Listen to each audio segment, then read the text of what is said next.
Reactive Training Systems. Hey everyone, welcome back to the RTS podcast. Today, my guest is Eric Helms, and we have a really excellent rolling discussion that covers a pretty wide range of stuff, starting with Eric's research into RPE and fatigue percents and RPE-based training, what he's doing his PhD on, which is really interesting stuff. Really cool to hear him chat about that. We talk about stress, recovery, adaptation, the SRA principle, how that's useful or not useful, how important is it in your training. We talk about tapering for competition, how that varies from one athlete to the other, the usefulness of assistance work, and on. We get into discussions about temperament and personality type. And anytime I talk with Eric, it's a really cool discussion that branches into a lot of different topics. This one's definitely no different. I've known Eric for quite a few years at this point. I got to hang out with him a lot more just a couple weeks ago, or I guess last month in Ireland when we were doing the European Powerlifting Conference. And we got to have discussions like this like every day for a week. So it was really awesome. And I wanted to make sure that I got him on the podcast so we had a few minutes to chat, and so that hopefully you guys could profit from one of these conversations as well. One thing that I bring up, I guess somewhere later on in the podcast after the halfway point somewhere, I start talking about the way that we measure training, the way that we measure an athlete's time to peak, the way that we monitor which lifts provide the best transfer for that athlete, and so on. I just want to say real quick, because I don't think I mention it in the actual podcast, but the way that we do this is by using the training log applications that are on the RTS website. The training log applications are there for free for anybody to use.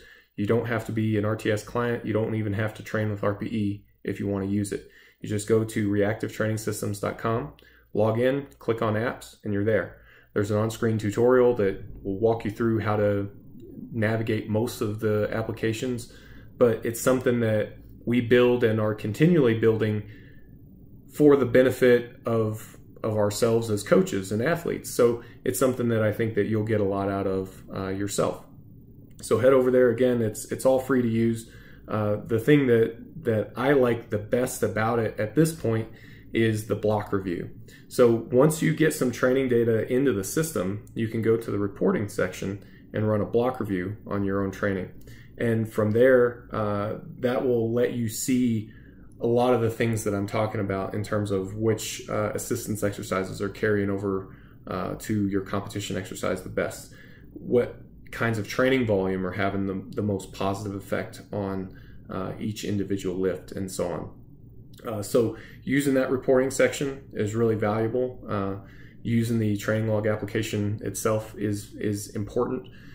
It's all designed to do one thing, and that's help you to put the right weight on the bar and lift it the right number of times. So hopefully that leads you to make some better training decisions. And without any further delay, I want to bring you right into this conversation that I had with Eric. Thanks everyone for watching. What's new with you, man? Too much is new with me. I think that's the issue. So I'm defending on the 18th of September. So that's cool.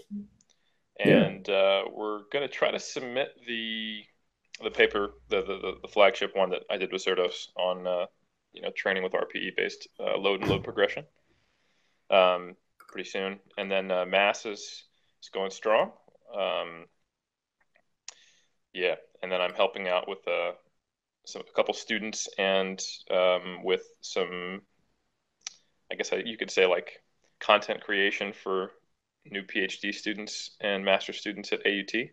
So I got hired as a research fellow here at AUT, which is like it's a part-time role, but you know how part-time roles go, especially like you end up doing what you need to do, and if it goes more than the part-time time, and then right, yeah, you're not just knocking off at whenever how many hours are done, right?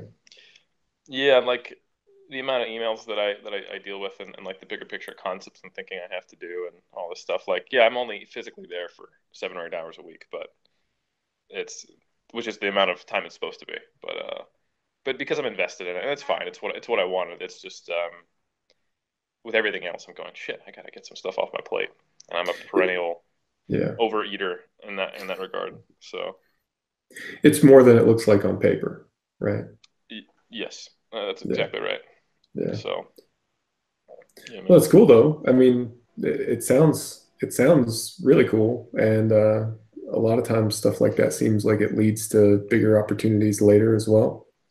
It definitely will. Like I'm in touch with a couple PhD students who might not be coming to AUT until like 2018, but they're both interested in either and or velocity and or RPE based training, and probably will be tapping all the local powerlifters on the shoulder again. So I think that's just um, that it's very cool, and that could turn into something huge. PhDs are they're definitely significant projects that can produce a lot of cool stuff and connections and thoughts and things like that. So I think it would be. I'm not at all complaining about it. I really am excited about the future of it. It's just sometimes I sit here and I go, shit, I need to do a little bit less. I think I would enjoy doing less. And so, Yeah, um, yeah. No, I yeah, know the feeling. I do know the feeling that sometimes it's like there's, I mean, a fixed number of hours in the day, and there's just too much to do everything, at least to the level that you want to do it. yeah, I'm familiar with that feeling. yeah. I'm sure you are. Um, Yeah, and 3DMJ, we're really trying to get. I think we talked about this while we were either in Belarus or Ireland, but the transition from being maybe it's our mastermind group primarily as a coaching business to transitioning to be to have multiple income sources so that we're providing content that is not as many dollars for hours per se. That's not completely yeah. passive, of course, but um, content provider with paid content and coaching so that we can make it more sustainable in the long run. So there's a lot going on. Yeah, man. Yeah. Well, you mentioned some students that are coming in maybe next year, Mm-hmm. interested in doing velocity and RPE styles of training. Um, that sounds really interesting to me. I don't know I'd be why. interested to. Yeah, I mean, why why would that why would that pique my interest? I don't know. But so can you talk much about the work that you and Zordos had done on RPE style training and what some of the lessons were from that? Yeah, so that's kind of a cool story too. So if we're doing this, I can do a little bit of story time, which is always fun. Yeah, So yeah. everyone can grab their blankie and put their hands under their chin. Um, but yeah, so as you know, but this is more for your listeners, I met Zerdos for the first time actually at the RTS camp or seminar, I guess you guys did in end of 2013 in Sydney. Um, and what a lot of people don't know is that I had already picked my topic of doing, RPE as a PhD topic. I'd Skyped with you, I think, prior to that, which I really appreciated your time to kind of nut that out. And then, Zertus and I hit it off. I don't know why, but but I started talking to him, and he was talking about how he's in the middle of data collection on validating the RPE scale and people who are squatting. And I was like, and I was looking at him like, this got to be a joke because that was the first study basically that I planned to do for my PhD. Um, so he was already doing the first study that I wanted to do for my PhD, and I was like, this could either be terrible or really good.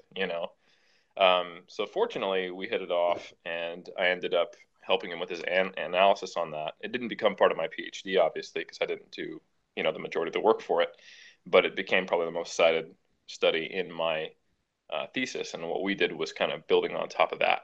Like, okay, great, it's valid. So now, what are we going to do?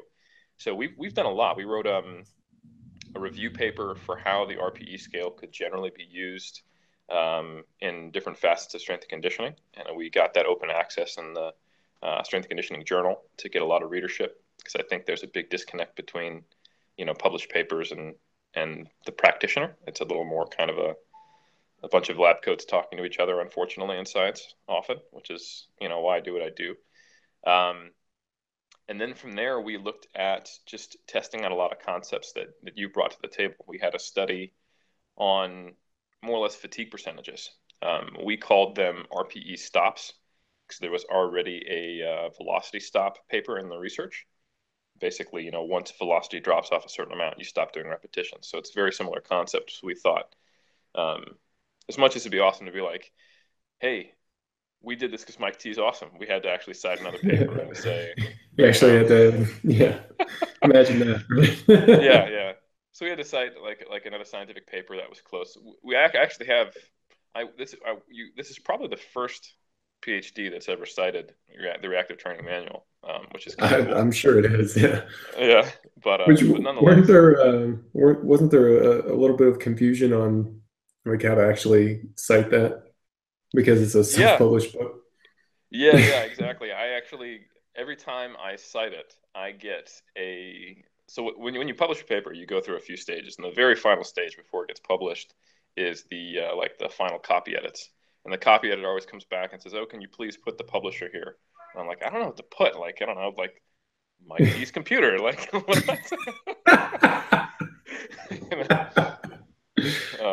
well, maybe next time I'll get a real publisher and make it a little easier.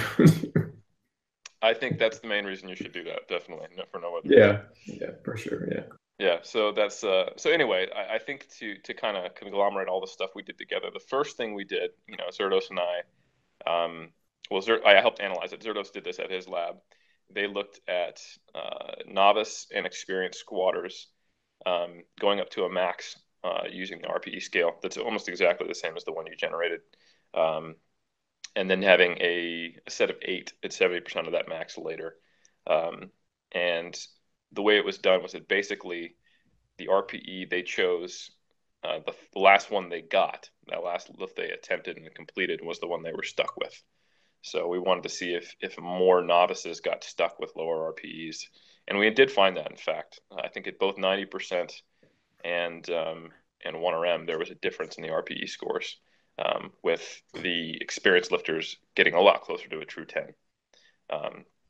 And this was assisted by velocity. And when we looked at the correlation between velocity and RPE, and it was a stronger relationship in experienced lifters. So that kind of tells you a couple things. It tells you that experienced lifters are probably better at knowing when they're near a max. They're probably also better at actually getting to a max, given they can complete it at a lower velocity. And that's something, we see in powerlifting all the time. If you're watching a novice lifter versus a world champion, they can get through a sticking point with much more consistency, which would make that average velocity lower. So that was kind of our validation, hey, RPE actually does what it's supposed to. From there, we did a lot of stuff. So getting back to my kind of roundabout story, the fatigue percentage paper, or the RPE stop paper, just recently got published. And we basically found that in a system using only the squat, bench, and deadlift training 3 times per week with kind of I guess you could say a typical DUP setup, it does modulate volume as would be expected. With a 2, a 4, and a 6% fatigue percentage, you get more or less linear increase in volume globally, meaning on the squat, the bench, and the deadlift combined. The bench also follows suit. So if you bench 3 times per week and you're using different set and rep combinations, and you have fatigue percentages that go up, you're going to do more benching. It makes sense. But on a day-to-day basis, the squat and the deadlift didn't really follow suit, actually. You had to look at it over the course of the whole time period. And what this kind of tells me is that there's obviously more overlap between the squat and the deadlift, and that if you did a ton of sets of squats, the deadlifts are probably not going to be a ton after that. And that could be within the same session, or if it happened on Monday versus Wednesday. So I wonder if there's a component of that. Subjectively, it feels like squatting and deadlifting is more fatiguing. So if you got more fatigue per set with a squat or a deadlift, then there's fewer discrete increments between, so the difference between 2% and 4% fatigue might be hard to see because you're getting, if you get, I don't know, let's just pick some numbers out of thin air. If you got 1% fatigue per additional set, then, you're basically getting a bit lower resolution picture. Whereas if you had take something like a bench, or say something that was easier than that, like a curl or something, you're getting less fatigue per set, and maybe it allows those kind of discrete increments to show up a little bit better. Does that Yeah, no, make sense at all? I did understand what you were saying, and I think that kind of signal to noise ratio was only clear for us once we started looking at all the data together. So it was good. Yeah. We had 12, what I would probably describe as mid-level powerlifters or higher. We had a few pretty damn good lifters, and a lot of people kind of like the mid 300 Wilks. And that's for research, that's an extremely well trained population. But it's kind of actually probably similar to what you get in like Project Momentum or something like that. But we saw these trends show up much more clearly when we were dealing with the whole group. When you're looking at individuals, which is kind of probably where we had much more experience with the system as coaches, sometimes it doesn't make sense. Like if you have two fatigue percentages that are close to each other, a holdover from poor sleep, or not, doing great with your nutrition, or just the last week being a harder week, and that 4% could very well be less volume than a 2% when you're fresh. Yeah. Which I think a researcher might look at that and go, that's a weakness, but you could also look at it from the coaching perspective and go, well, that's what it's supposed to do. Yeah. Yeah. It's a feature, not a bug. Yeah, exactly. And the way we get around this was we randomized the order of because we attached the fatigue percentage to a week, not an individual lift or an individual day, and the set, rather the rep and RPE scheme was the same every day. The only thing that changed was the fatigue percentage. And then we had basically, if you have 3 days and you have strength, power, and hypertrophy, you basically have a total of, I think, 6 different combinations that there could be of orders of the fatigue percentages. So we had 2 people in each one of those combinations, so that we kind of counterbalanced it all, so that we'd get a similar, or at least a washed out effect of whether or not someone was coming off of a higher or lower fatigue week going into the next one. So this is, when you look at it globally like this with 12 people at the group level, things I think make a lot more sense. But certainly when I was collecting data on some individuals, I'd be like, yeah, you did actually 3 more sets on a lower fatigue percentage last week. And that's probably just because whatever reason. And it's always a disheartening, kind of scary thing as a researcher to be like, this doesn't do anything, and then you have to wait till all the research or all the data comes in, and you go, yeah, now we've got that signal ratio that's higher than the noise, which is why you need enough people to actually do your study. So. Right. Well, I mean, that's neat, and I do think that, yeah, I mean, I agree with your statement about, from a practitioner standpoint, that's what you would hope to see, is that on a long enough time scale, it would result in the kind of volume that you want it to result in. Greater fatigue percent should get you more volume. On a long enough time scale, the assumption is that all those daily factors kind of average out. But the day-to-day variance, there's some accountability for that. Yeah, it's interesting. Now, the interesting thing, though, and this may be a bit of a tangent, and we may have to circle back to my research again, because I've done more, or our research, I should say, because there's a fair number of people involved. But I think the devil is in the details with how you program a fatigue percentage to make it effective. Because if we look at it at face value, like let's say you just had a static system where you used fatigue percentages, which I think is the way some people might think it's used, which it probably shouldn't be. It means basically the stronger you get, and if we make the assumption that absolute load does have some effect on the fatigue you generate, which it's hard to see when you're comparing like an intermediate versus an advanced, or an intermediate versus a late stage novice. But when you're comparing like a novice to an advanced person, it becomes more clear. Like try to remember back when 135 is actually a hard squat for you. it still didn't beat you up the same way that now, if the equivalent hard squat is 450, that's much more challenging. You have to psych yourself up for mentally. You feel more beat up. At least I can speak for myself and other lifters. I think that's probably the case.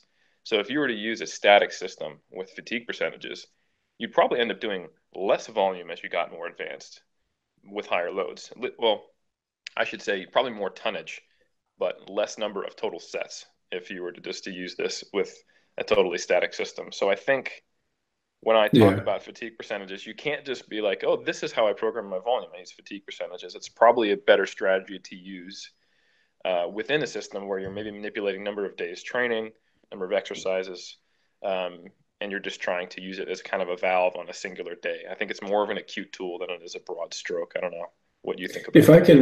If I can maybe add some an example to that. So recently, I would say in the last, I don't know, since the beginning of this year, I've picked up front squatting. I've had to put my normal powerlifting training on hold, but I can do front squats.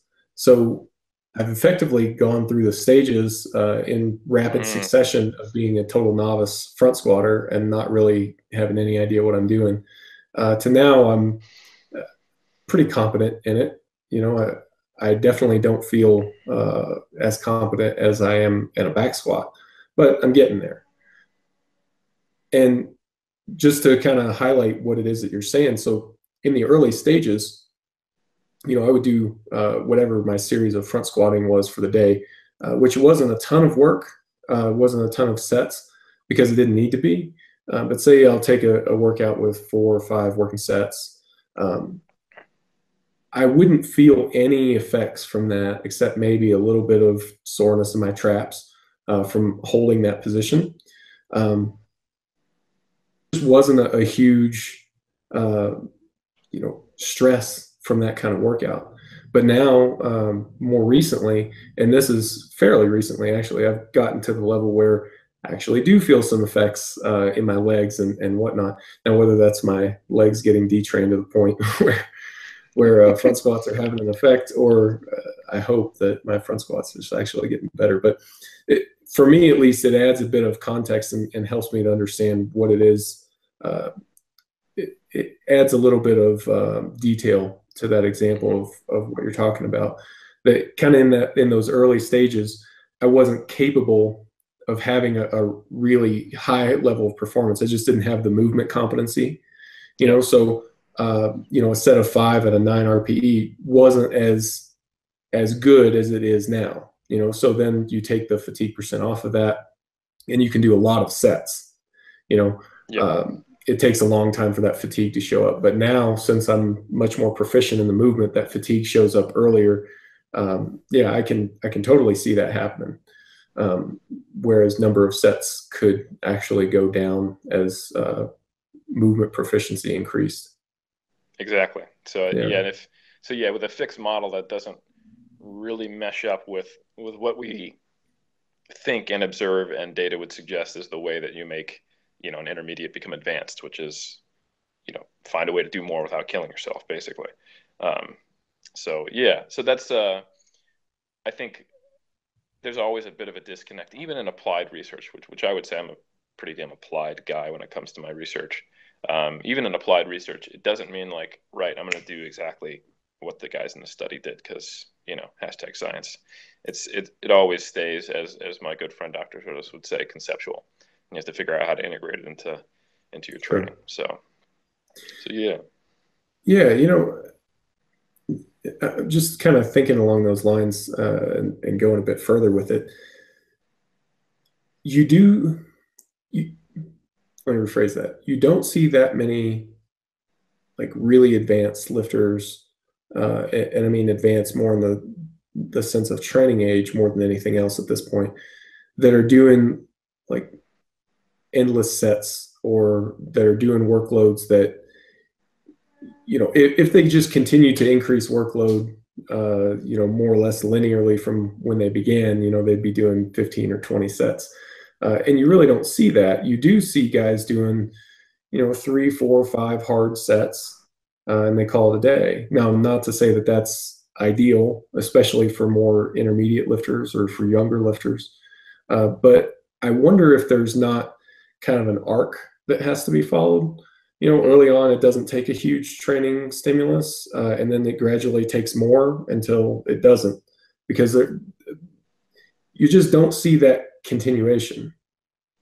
Yeah, You know, I think there's a ton of factors that go into that. I was on absolutely, yeah, I was on the TSA podcast, and I was talking about the injury pattern globally that I see with powerlifters, where they start out invincible, and then this is where they are doing tons and tons and tons of sets, depending on what school they get, uh, whatever school they buy into when they've been training for like a year and a half or 2 years, whether that's maxing out all the time or doing all the volume or some combination thereof, or training 7 days a week and then doing one of the other two. Uh, they start getting hurt right around that like middle stage intermediate because they're have a whole lot of motivation with not a ton of experience and sometimes not a ton of movement competency. Um, then they break themselves and they typically have some devastating injury at some point. If they can avoid that, great. Or if they're just a more cautious person, like obviously personality comes in here. But they have some devastating injury, and then if they recover from it, then all of a sudden they're much more conservative.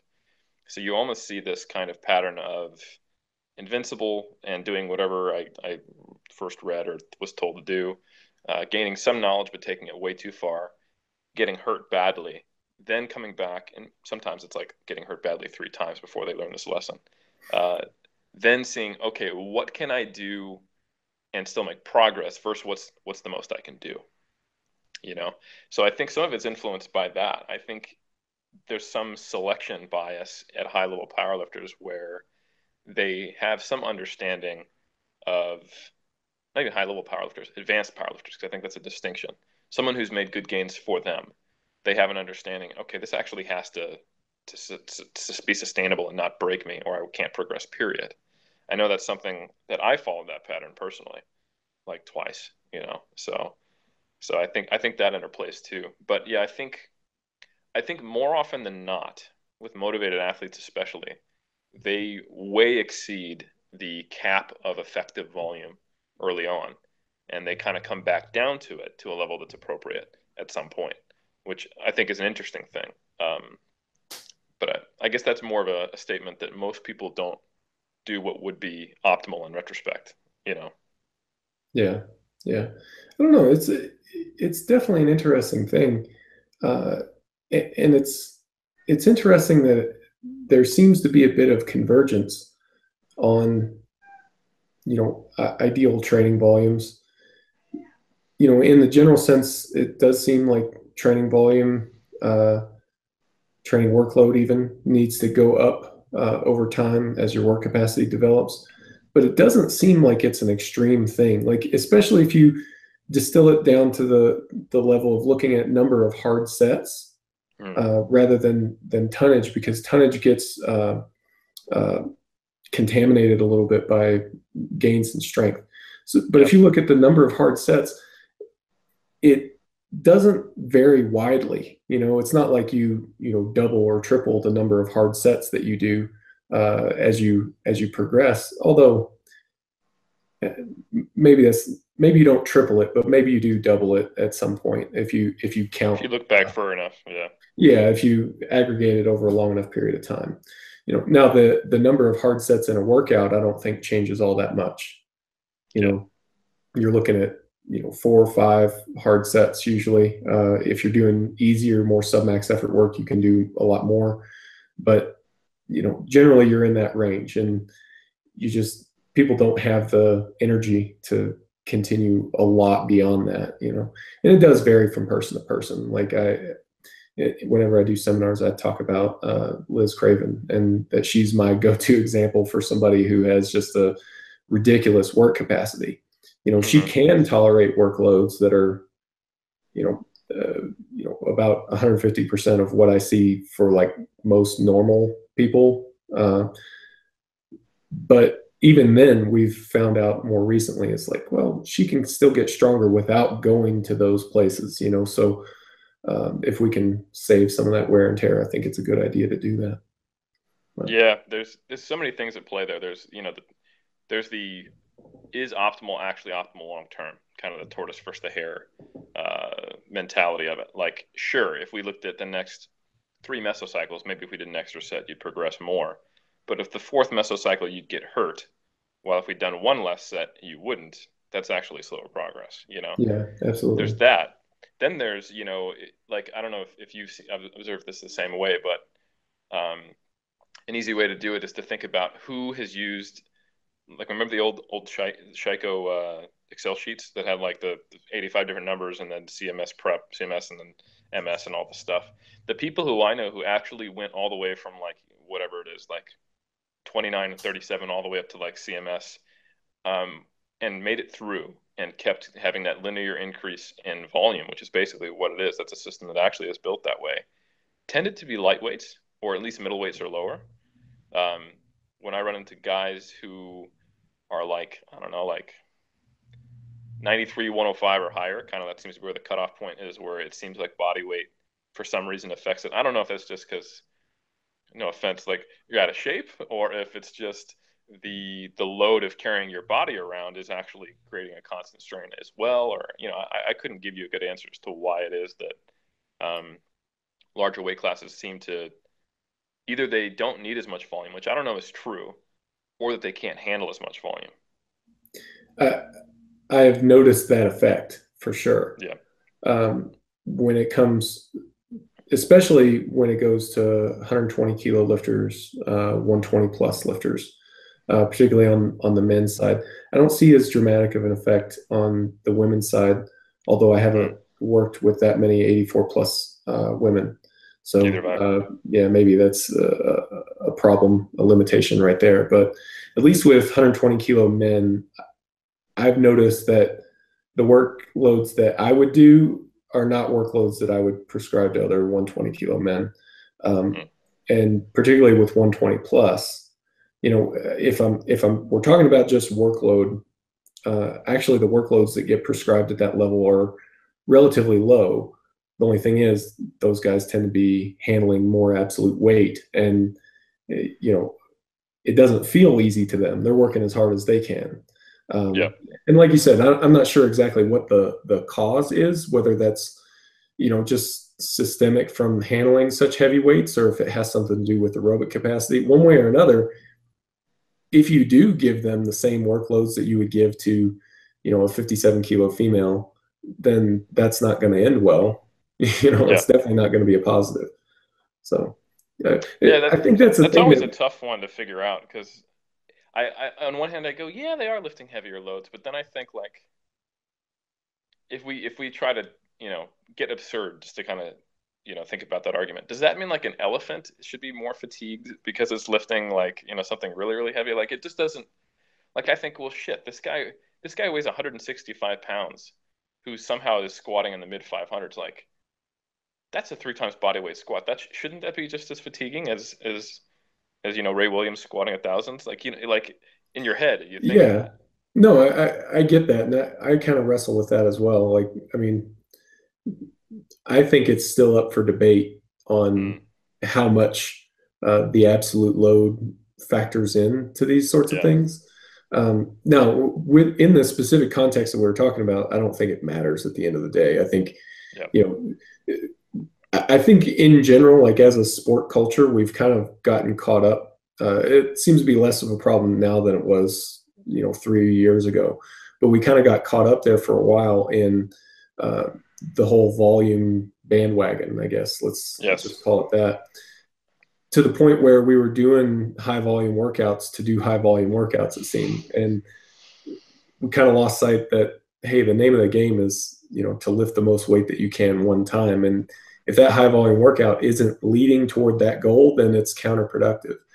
And that's where I think we end up with a lot of the heavier guys, and the effect that we're talking about. It's like, well, if you do push them into those higher volume ranges, you get a training effect that's not what you want. So don't do that. And you shouldn't feel bad about not doing that. You're doing what you need to do. Now that makes sense. Yeah, I mean, you could look at it that way too. Is that the negative consequence might be worse when you're dealing with these higher absolute loads. So when you do tip over that the threshold or volume is useful to not, it becomes much more apparent, you know. Could be So that. But I yeah. mean, to what you were saying too, about just general work capacity, just general condition, Hmm. I mean, a lot of those guys, especially 120 plus, their aerobic conditioning is not at the same level as what you'll see with lightweight. I mean, Yeah. You want to hear a funny story? So Bryce is going to be so mad at me. So Bryce is a 105, but as you know from how tall he is, you wouldn't expect him to be a 105. So we'll say he might as well be a super heavy for his height. Let's just say that, right? okay. So we were gonna miss a flight if we didn't like run through the airport, right? And we landed a little late. This was I believe this was actually the flight to Ireland, or a connecting flight to it from Belarus. And I'm with Sarah, his wife, and Bryce. And I'm like, oh, we're really close. So I start getting close to booking it. Like I'm doing like a really fast walk, almost running in the airport. And I look behind me to see how close is Bryce. I'm like, all right, he's still pretty close. So I start to go a little bit faster. And then I noticed every time I increment my speed, he would get smaller and smaller and further away in the distance. So I had to so I had to keep it like a fast walk. Um, yeah, but I mean, hey, I guess it's a worthwhile trade-off to be like second best Yeah. 105 in the world, you know?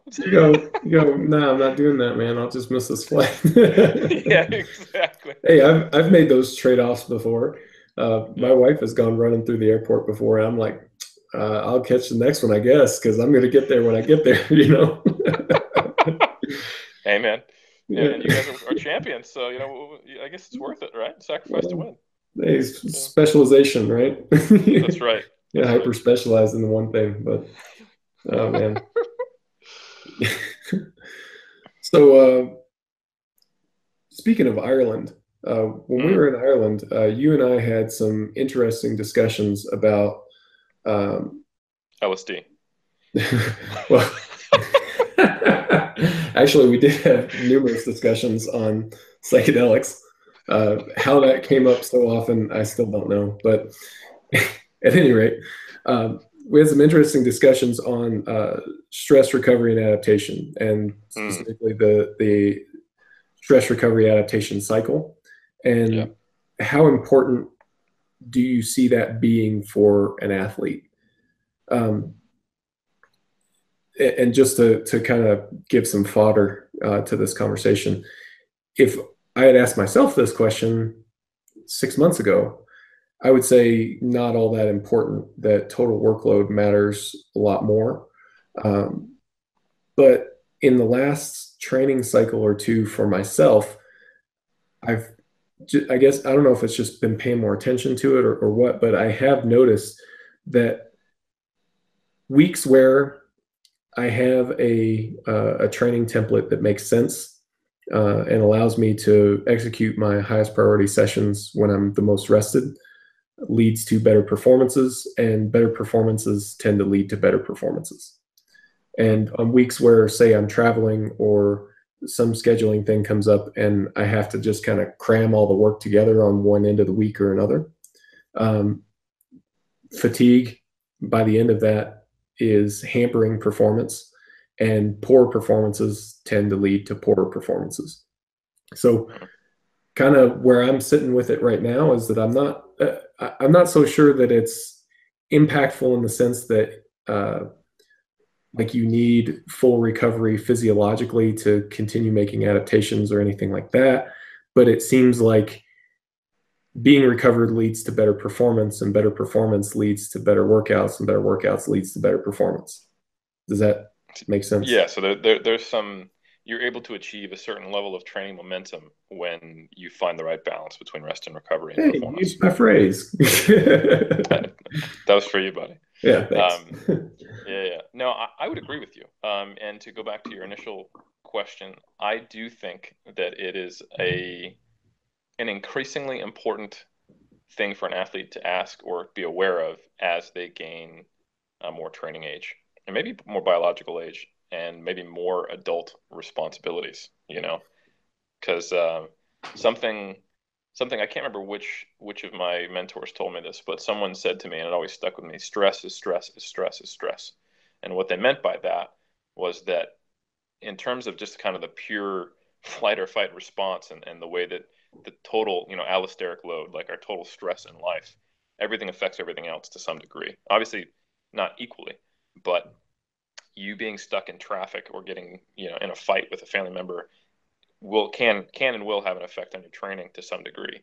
And we have data to back that up. There's a line of research showing that the more negative life events or the higher level someone's stress reports, the slower their strength adaptations actually are, which I think it's something that shouldn't be surprising, but just the fact that we have it so clear cut, I think is neat. Absolutely, yeah. Yeah. So in my mind, as you become someone, I think we were talking this. I don't know if it got included in the podcast. Now we were talking about just how full our plates are and how we, struggle in terms of our business to manage things. I noticed that affects my training.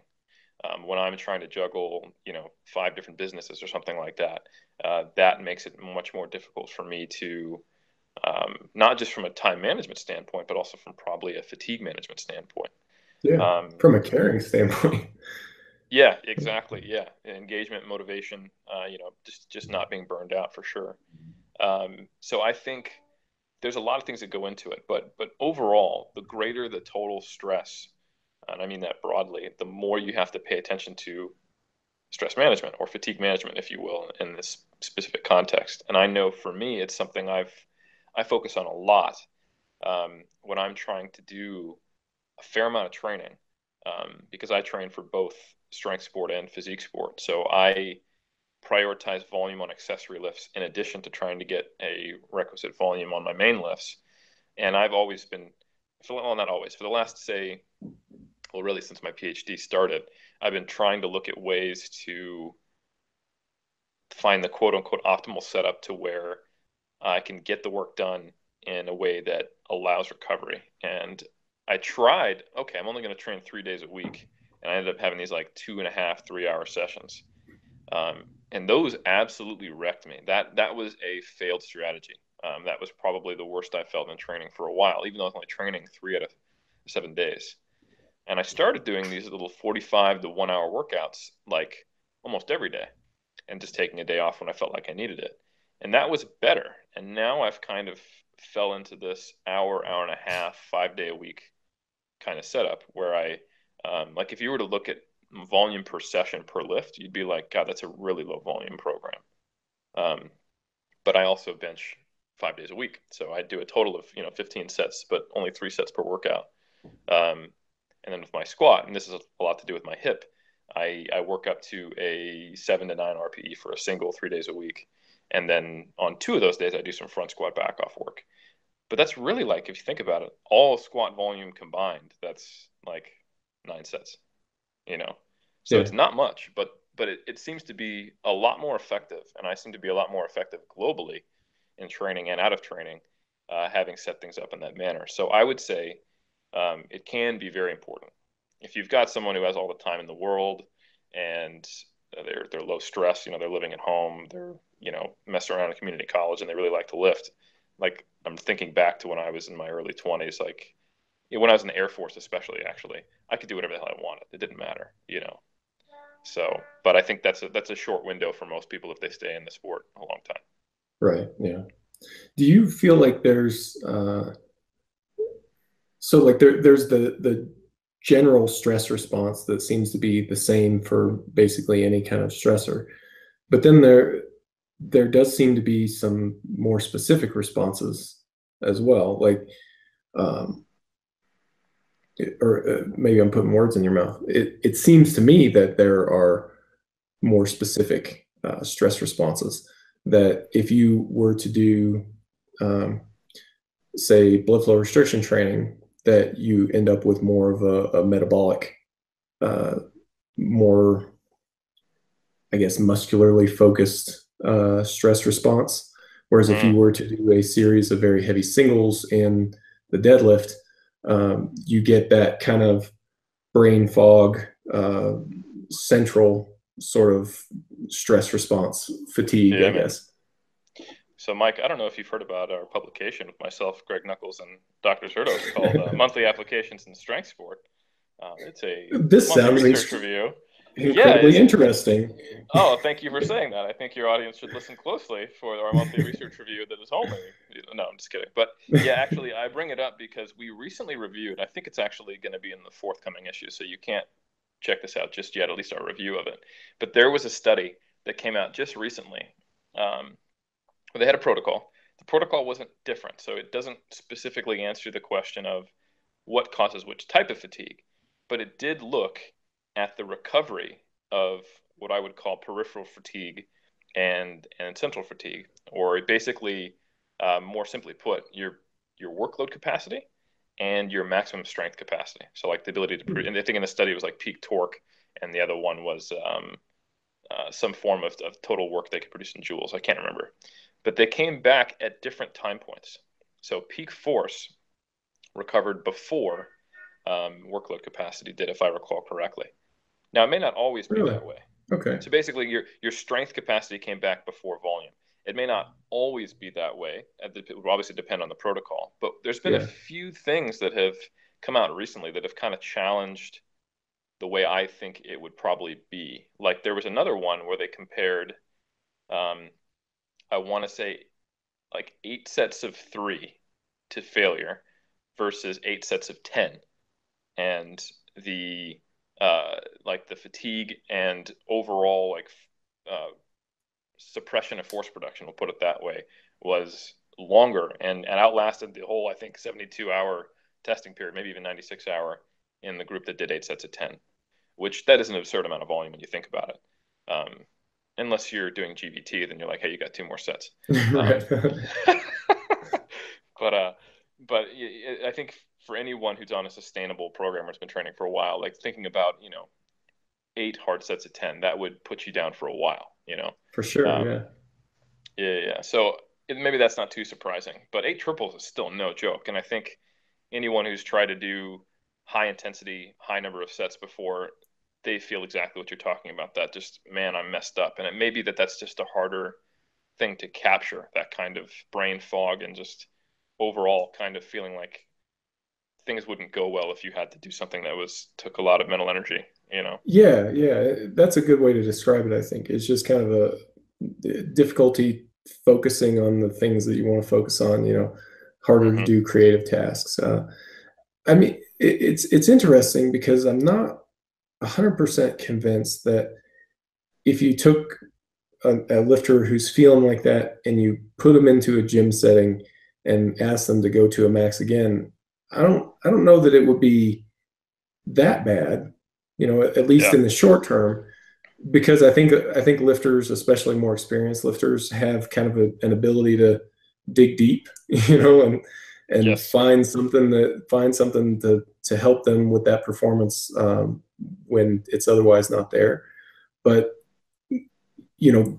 there's something that's going on there, and I'm not exactly sure what it would be physiologically. So, like, I'm not sure what you would measure to try to capture that, in an objective sense. But There's it's actually certainly something we feel. yeah. Then I think our September issue of Mass is going to have just that. If someone is interested in what you do in a lab to actually try to capture central versus peripheral fatigue, and actually looking at like, um, you know, I don't understand the science. I'm not the one who ran the study, but it was cool. Like in the methods section of the study that I think Mike reviewed, and I haven't read the full text yet, so we each kind of split it up. But they did actually measure in a resistance training study, what we would probably colloquially call as CNS fatigue, which is Yeah, kind of neat.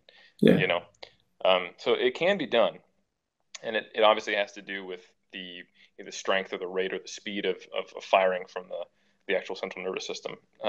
And then peripheral fatigue is, a little more easy to measure as things you know, you can give it a rating of soreness if you wanted to capture that.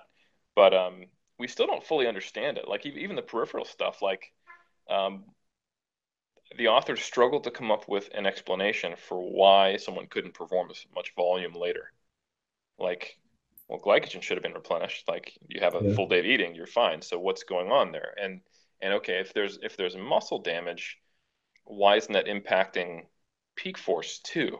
You know, like if it's inhibiting the actual ability to get cross bridges or something like that, you know. So um, there it may be a feedback loop that the local pain is then telling you something centrally, so you shut things down before you're able to do more reps. But however, if you try to put a heavy squat, you know, heavy bar on your back and squat it for a single, that inhibition isn't the same, or you can overcome it because that's the training effect you have from being a powerlifter. I don't know, um, but it's certainly intricate and probably interdependent on one another to some degree. That's So I interesting think, for sure. yeah, Yeah, so we don't get it. That's the cool thing is that there's any time we don't understand something, it's always interesting to me. So yeah, absolutely. You know, and another piece of that is that it kind of uh, the conventional powerlifter wisdom is that central fatigue, it always takes the nervous system longer to recover than the mm, muscles. You know, and I mean, it doesn't take too much critical thinking to kind of figure out that that can't be true. But it's interesting also to have a bit of evidence to say, see, we measured it and it actually doesn't. yeah, Uh, and I think it's more manipulation of a nuanced than protocol. that too. It's like like obviously if you do a if you could probably figure out a protocol that would make that true, you know. Um, Yeah, for you sure. I if you think you do, could. yeah, if you compare apples to oranges, or if you ask just enough bodybuilders who switched who do they change their training enough frequently but do high volume high rep work, they'd be like, no, I get sore for a week, like so. um and I can think of some training paradigms that are like that, to where yeah, they're probably not very centrally fatigued from their cable crossovers, but they're sore for a very long time. But anyway, yeah, I think to kind of circle back, I think total allostatic load, excuse me, is something you have to pay attention to. But yes, there is a difference between different types of stressors for sure. There is something you could qualify as central fatigue. There are things you can call peripheral fatigue, um, and it's not like the argument you got with your wife made your biceps sore. Like I can definitely Right. I can definitely agree with that. You know, but yeah, there's an interplay there, and it's probably more complex than can be parsed out and individually, like, with the reductionist approach broken down. And I think that's some of the whole value of autoregulation as a general concept is, right, we can't necessarily pick apart all these variables with that level of resolution, but we do have this whole cool thing called, our perceived exertion, which seems to encapsulate it all. So maybe we should, utilize that in some fashion and help that inform our Yeah. training decisions. Well, have you got to play around with the Omega Wave very much? I haven't. It was a couple years ago that they came out with a personal version that was more like a consumer level version that Hmm. was at least in the price range. And I did play around with it for a little while.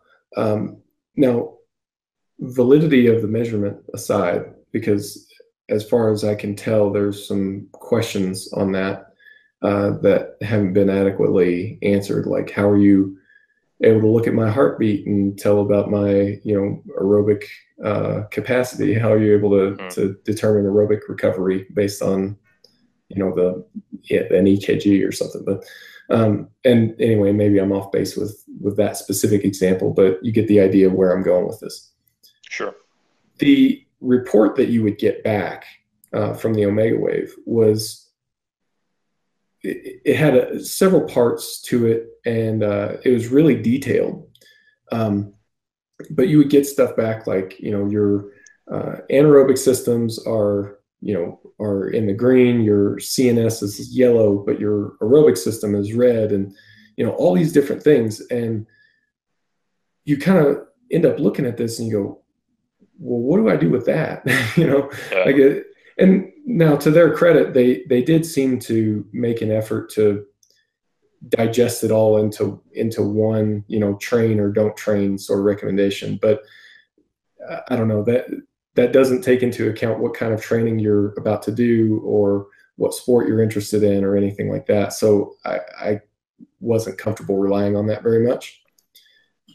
But anyway, I bring that up just to mention that, like, even if you were able to digest and monitor all these different fatigue components, like your central fatigue is X and your peripheral fatigue is Y, and all these different things, that you're going to look at it and go, oh man, I don't know what this is telling me, because there's 18 different components to it, and they all say stuff that's slightly different. It's not a hard, clear train or don't train answer, which is really what you want in that moment.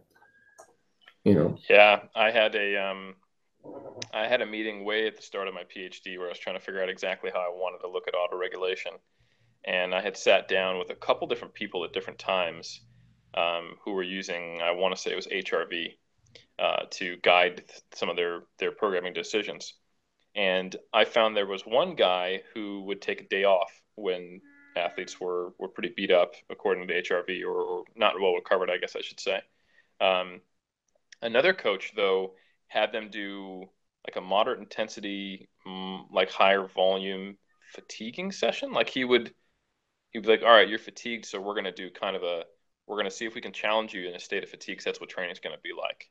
He would still account for it somewhere else. He wouldn't just be like, oh, you're wrecked, so let's train you hard. But the decision was almost polar opposite based on the same data, which is kind of getting back to that heart of the point that I think I like to make, is that autoregulation isn't a way of training. It is a decision-making process. And even if you monitor all this data, you have to make a decision based on that. And, from a scientific perspective, let's say the omega wave is completely valid. Everything it tells you is correct. And that is in the green, that's in the yellow, and that's in the red. The next step, if you want to actually have a scientifically valid approach based on that, is to then go, all right, well, here's what we did because of that. And that did or didn't work better than one of a million other decisions you could have made. Right. So it isn't necessarily helpful. And I like if that's one thing, I think some people monitor a ton of data, but they don't, maybe because they like lists, they like to write things down, but that if you don't do anything with it, then I don't really see the point to that, So I don't know, as a coach, I think it's easier to figure this out, that I kind of distill the data I get from an athlete down to what do I need to make a decision, at least the quantitative data. Subjectively, when I communicate with them, we'll get a whole lot more, because I think that can fill in gaps that you didn't know you were in there until you talk. But I have a handful of things that I really need to make a decision. And the times where, or rather the period in my coaching career where I had a less refined strategy to making decisions, I would get just a ton of data and get overwhelmed and not really necessarily know what to do. And I found that asking for less but more specific things was an important step in moving forward for me. Yeah, I agree with that. Yeah. So you're right. Like it's an important thing to monitor fatigue and to get an idea of how to manage it. And I think that informs decisions on the microcycle and mesocycle level, and even globally beyond that. Like, how many days per week and how long per session should I have, or should I have longer sessions? Kind of that really simple example I gave, coming down to kind of in the moment decisions where you would decide whether you might shift around what exercises you do, or if you have like different options for the given day based on if you're just absolutely having a terrible day or a good day. I think you mentioned one time in one of our discussions, your personality is that if you had a program that didn't let you get after it when you felt good, it wouldn't work well for your temperament, So I think those are all important aspects to have. It's interesting because my training response is pretty reliable. I could, like, if I looked at next week's training, I could tell you probably within a couple pounds about what weights that I'll be attempting. But the constraint of not having the option to scale that up if things are going well, or to scale it back if things are not going well, it feels confining to me. Yeah. So I mean, I definitely think that that's a temperament thing for me, and then you do run into lifters who are just, for whatever reason, more variable in their performances. And I think in those cases, there's more of a concrete, tangible advantage to using an auto-regulated approach. But yeah, man, especially I think we have a tendency to devalue the more subjective, psychological, temperamental, individual differences as well. So like take the example I just gave for myself. Somebody who, let's say that you could prove beyond a shadow of a doubt that percentage training was superior. Look at somebody like me and say, well, you just need to change how you approach your training mentally. It's like, well, you can do that up to a certain point, but beyond that certain point, I don't think you can. I saw a post the other day where a guy was giving lifters crap about their psych up routine before they approach a maximum weight. Now, do some lifters do that simply for theater? I'm sure some do, but the fact that some lifters need to do that and you don't, you can just approach a weight without any sort of fanfare or anything and do just fine. That doesn't mean that this other group is wrong. There's a temperamental difference there, and it's probably not as simple as just saying, well, just don't do that. I mean, it's akin to telling a depressed person. To me, it's akin to telling a depressed person, well, just cheer up. Oh, yes. Crap, I wish I thought of that, No, it's exactly like that. And those are most conversations on the internet. Yeah. Yeah. Well, I mean, that was my first mistake, right? Yeah, exactly. So, no, I totally agree. You mentioned, what was it? You mentioned something just a minute ago, and it made me think of tapering. Oh yeah, I was talking about probably I said fatigue management informs decisions at the microcycle and mesocycle level. So that would include, a taper at the end of a mesocycle. Yeah. Sure. Yeah. Well, it brings up tapering, and that may be, I don't know. I think that would be an interesting area of discussion for you and I. So, if you wouldn't mind, how do you go about? Do you have like a general pattern that you follow when you're taking an athlete into, say, a powerlifting competition and it's time for them to taper? I do. Not to say that it's the same for everyone, but it's kind of a starting place that then I adjust with experience over time. So, I mean, I'll probably start general and get specific. So overall, if I had to categorize the way I approach a taper, the week of the meet, so the very last week, is where you see the biggest change.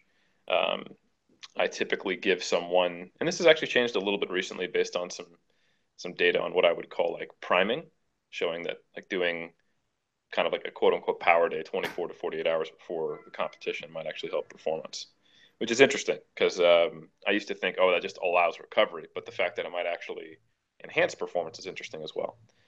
So anyway,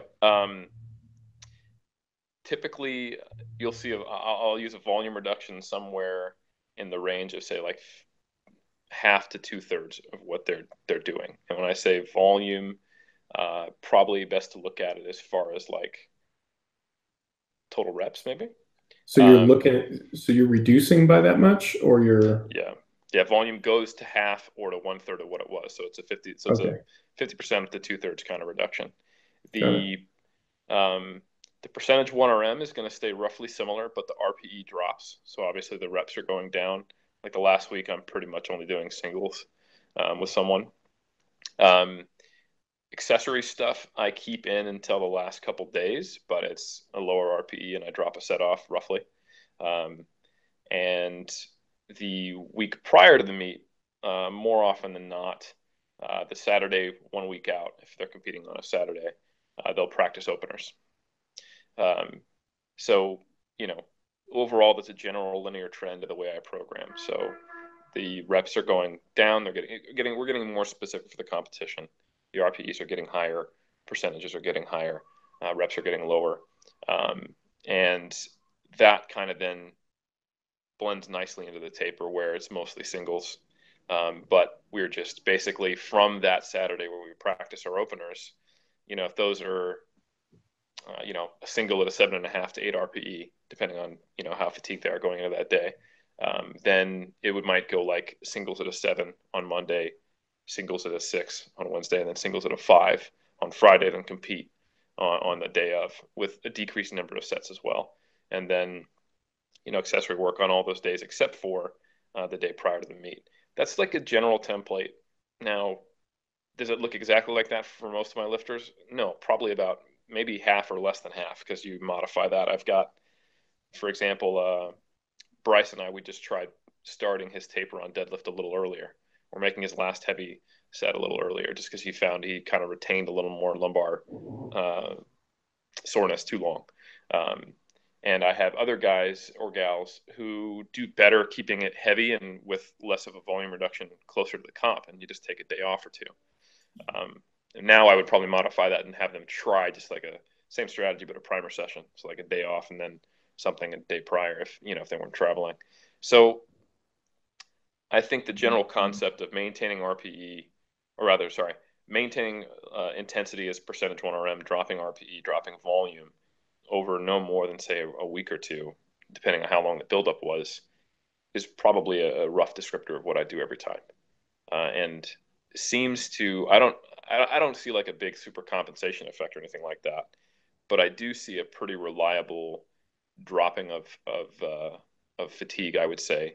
And more often than not, my lifters can hit the best things they could have hit in training, but on all 3 lifts on the same day. Yeah. Which I think it's like, I don't know. I don't know anybody who is getting PRs on all 3 lifts who isn't a novice when they compete. It's pretty freaking rare, like there's a reason why we like announcers be like, oh, this is the meet of a lifetime. He's gotten a PB on all 3 lifts. Like, exactly. That doesn't happen. It's rare, Right. So I don't want to overstate the value of a deload or a taper, but I have seen them, at least with the programming I do, be reliably, they're pretty damn reliable with having the person have like best gym day performance on all 3 lifts, even when they don't necessarily perform all 3 lifts in the same day, which I think is something to be said right there. Yeah. Yeah. Would you mind going into a little bit more detail on the priming sessions that you were talking about? Sure. Yeah. So extrapolating a little bit from what there is out there in terms of research, because there's not one on powerlifting. Typically, I have someone do maybe working up to 2 singles with a fair number of warm sets, nothing excessive, at like a 5 RPE on squat and bench, and then maybe just 1 single on deadlift, and just focusing on moving the bar as though it were a heavy weight, even though it's not. So these sessions are going to literally take like 30 minutes, and do a dynamic warm up, come in, start with the bar or whatever your warm up pattern is, and work up to basically what would be the equivalent of like 75 to 80% of 1RM for a single on the 3 lifts. Do that twice on squat and bench, do it once on deadlift. And that's kind of the rough pattern I use. And the data out there would suggest that will at least enhance kind of power production, maybe not maximum strength, but it certainly won't harm anything. It's something I saw before I ever saw any data on it. My Olympic weightlifting coach, when I was doing that for a while, Adam Story, he would have a lot of his lifters do that, and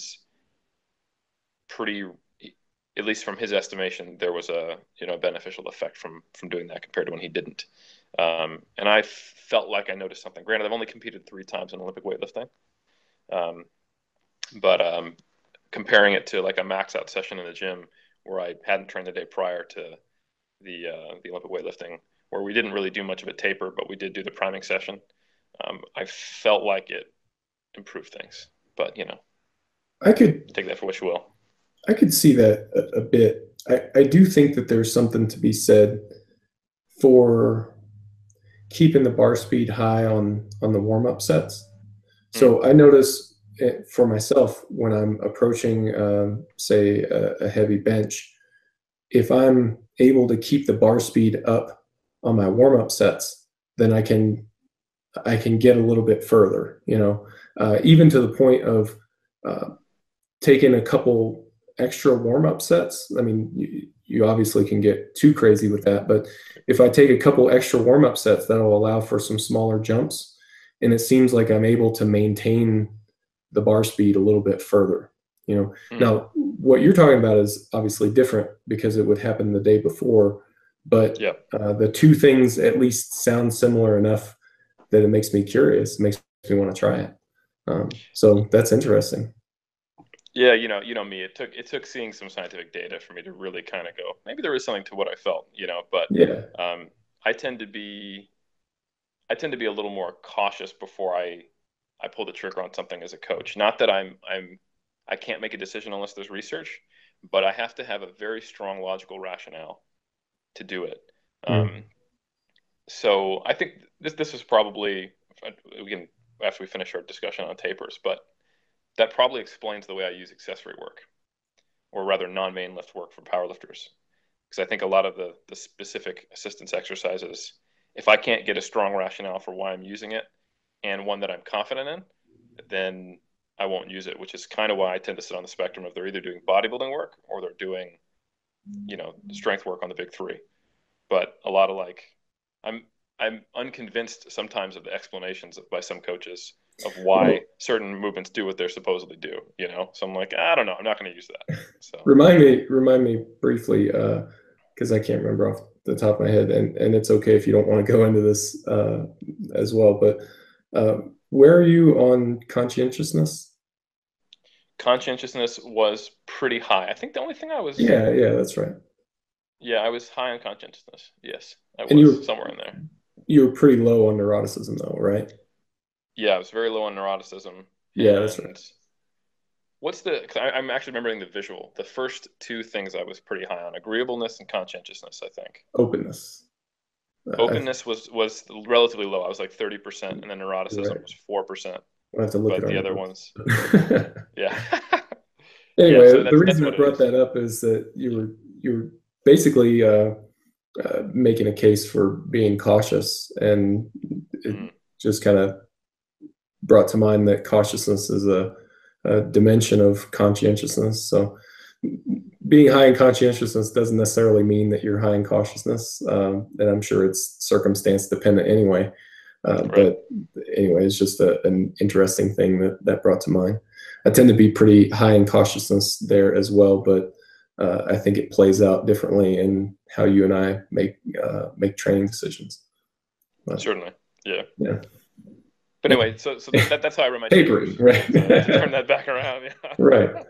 But yeah, so I've done something similar. Like I would say the classic taper that I use is more like generally openers about 5 or 6 days out, and then we'll go through warm-ups 2 or 3 days out, and there's a little bit of wiggle room in there because for a lot of lifters, if they're traveling to competitions and stuff like that, you need that. But anyway, so working up to warm-ups is usually going to be 80-85%, depending on the lift and the lifter. But yeah, so I mean, it's not nothing, but they are just warm-ups, and you just work up to it for a single and move on. It seems to keep. Let me try that again. Got quite tongue-tied there, but it seems to help keep the movement pattern fresh.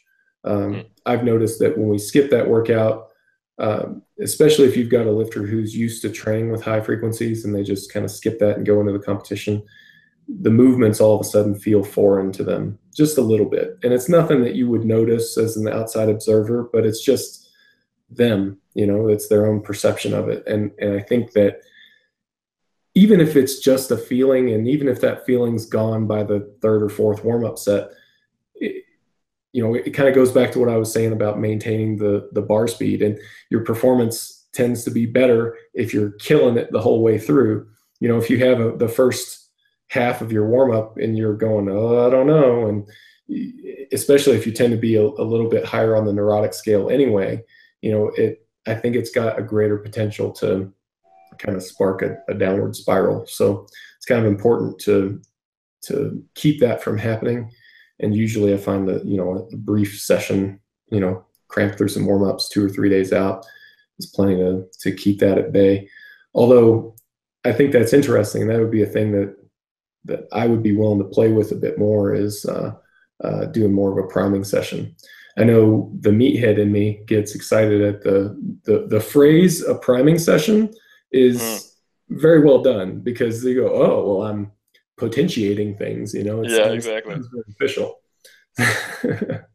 Totally, man. Yeah, I Yeah. think yeah, I think you point out something really important, is that for certain lifters, where they're at mentally going into the meet can be quite important. And even for those who can overcome that, or they're not too neurotic, like you said, like why not have that, right? Yeah.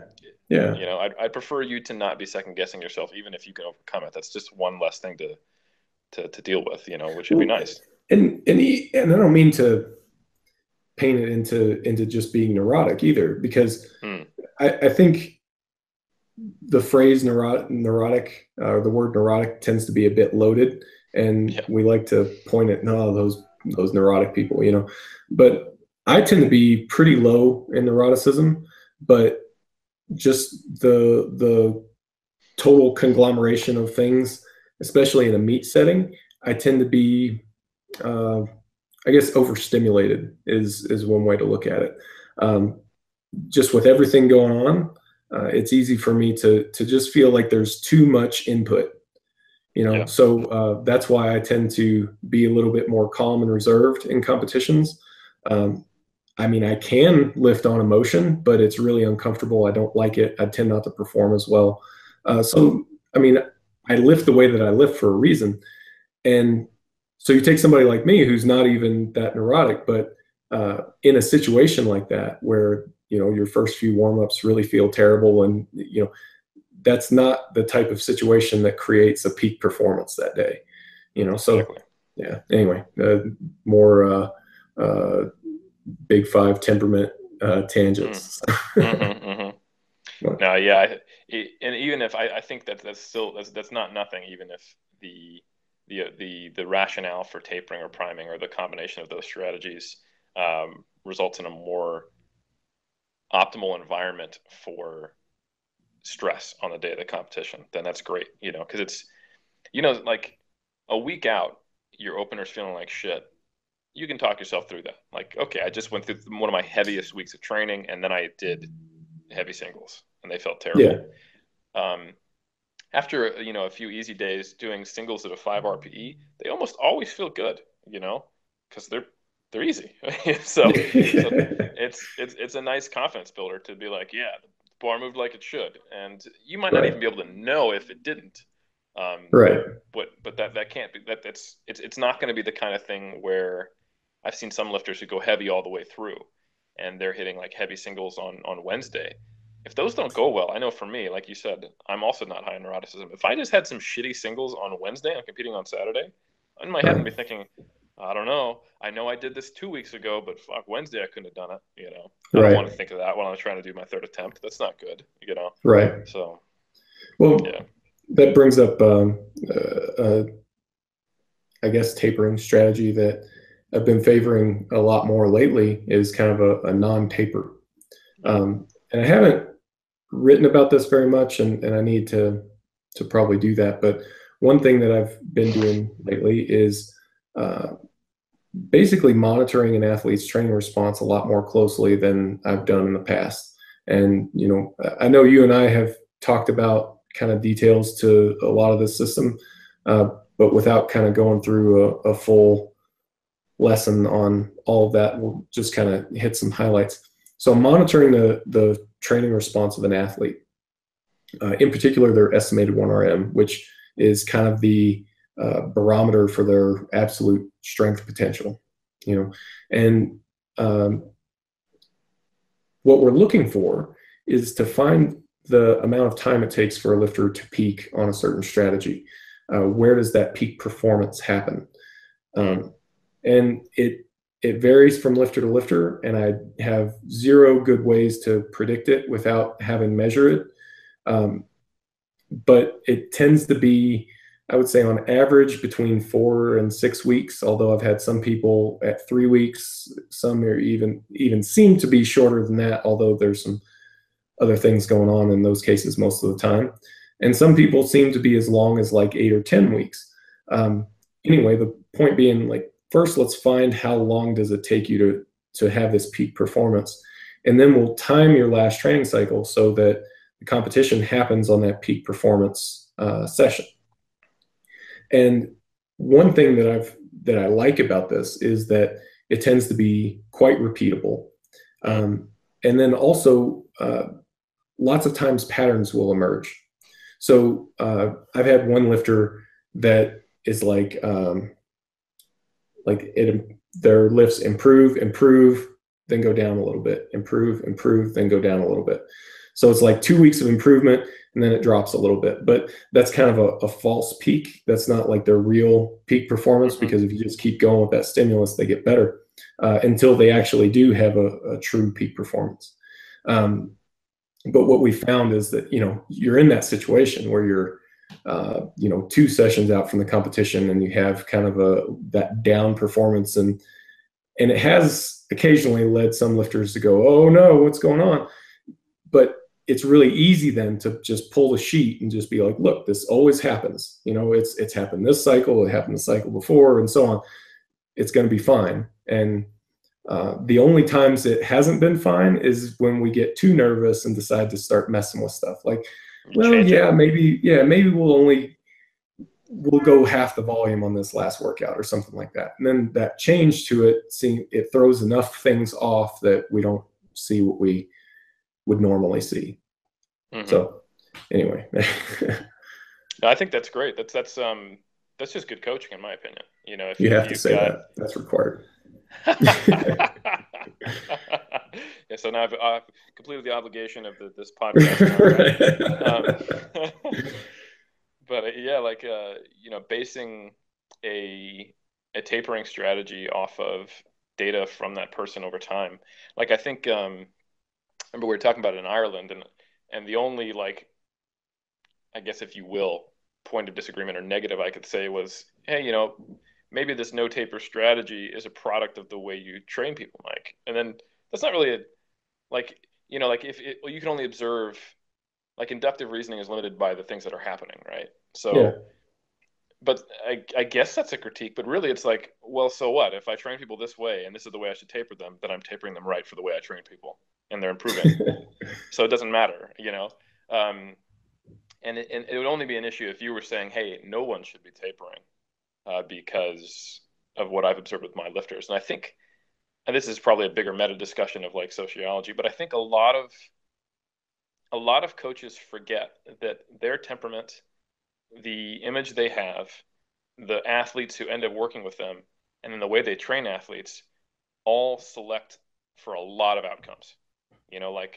Maybe 5-6 years ago, when no one knew who Eric Helms was or who 3DMJ was, we would have a more heterogeneous kind of athlete pool coming to us. But now they know, oh, these guys are into, balance, and they talk about things, and they like, autoregulation, and they blend powerlifting with body. Like, there's a stigma attached to us. They know what they're going to get in a way. Yeah. Right. So they're more, in my opinion, I think that means they're bought into us. We have a reputation. So they're more likely to know what they're getting into, not be surprised by it, probably have some elements of that in their training already, which doesn't mean for sure it's been better for them, but more likely to be better for them. And they're going to expect it to work. And then the only things that I'm going to observe are going to be my strategies in that person. And all of those things together are going to spit out my anecdotal experiences. And I think those are probably very reliable things for me to base other training decisions on with my athletes, but they're much lower in the kind of strength of evidence hierarchy, if you will, for if I'm going to be talking on another person's podcast, for example, because they are going to have a totally different or mostly different subset of outcomes. So, yeah, I think obviously it works because it works what you're doing. And that is probably all that matters. And the only time anyone would ever get in trouble with that is if they were like, and therefore no one should taper and they should all just do this. Yeah. Right. Yeah. I think as a concept, it has to be part of a greater whole, which is in part what you're getting at. And I think also something that you mentioned, we were chatting in Ireland, um, to be really diligent about it, the way that you would need, what you would need to try is kind of a host of tapering strategies and zero in on an optimal one in the same way that you would zero in on an optimal training block. Yep. And that's fine. I think one of the limitations of that is the number of competitions that you do per year. I would say that most people, if they're going to train in this way, are going to get 6 to 8 training blocks per year. So that's 6 or 8 times that you can try different things and stuff like that. But not all those are going to lead to competition. So let's say Hopefully they're doing not. 3, yeah, hopefully not. Let's say they're doing 3 competitions a year, which that by itself is going to reduce the overall number of peaks that you get in that year. But let's say they do 3 competitions a year. That's only 3 trials. It could very easily take, 3, 4, 5 years to come up with, what you feel like is a reliable tapering strategy, considering the realm of possibilities. Yep. Finding something that works is much different than finding something that works great. Yes. So very true. Not to say that every coach that has athletes taper takes 5 years to figure out how to do that. That's totally not what I'm saying at all. But it's just the difference between, as Fred Hatfield would have said, the difference between good, better, and best. Yeah, very true. And I think a coach with experience can often start people off, maybe 8 out of 10 of their athletes. I'm just picking numbers out of my ass based on the assumption that I'm a good coach, basically, which could be wrong. Maybe I should just say now that I'm experienced, when I set up an initial training program with someone and we've talked and maybe just the initial tweaks based on personal preference, I feel like it's better, and it'd be like in the better category, but not best almost ever, maybe 8 out of 10 times, and 2 out of those 10 times, it's like, oh, that really didn't work. We need to go back to the drawing board and change it. Maybe you didn't fit the typical archetype of one of my clients, But then getting from better to best takes a long time. And I would even say most of my clients don't get there, which may not be great for advertising 3D and J, but is probably a useful thing to keep in mind for all the people out there listening who have done coach hopping, where they're treating coaches like supplements. Like, that one was just marketing hype. Oh, that one's just marketing hype. Oh, that one. Oh, this one worked. That's often true for supplements because most of them are crap, and if it's not creatine or caffeine, you're probably not going to notice anything. But for coaches, like, our job is to develop a relationship with you and learn what works for you, and then develop strategies based on that over time. And it may indeed take a couple years to get pretty close to best or best for you right now. Yeah. So to expect, hiring someone for a 12-week period to get anything out of that, it almost tells you nothing about what it's going to be like, except for maybe the way you interact, if you guys jive well together. But yeah, I think because there's so many coaches and because of the way coaches market themselves with transformations and just highlighting their winners and things like that, which I understand, I think it creates this perception that there's good coaches and bad coaches, and the good coaches are going to make me better and the bad coaches won't. And I'll just keep changing coaches until I succeed.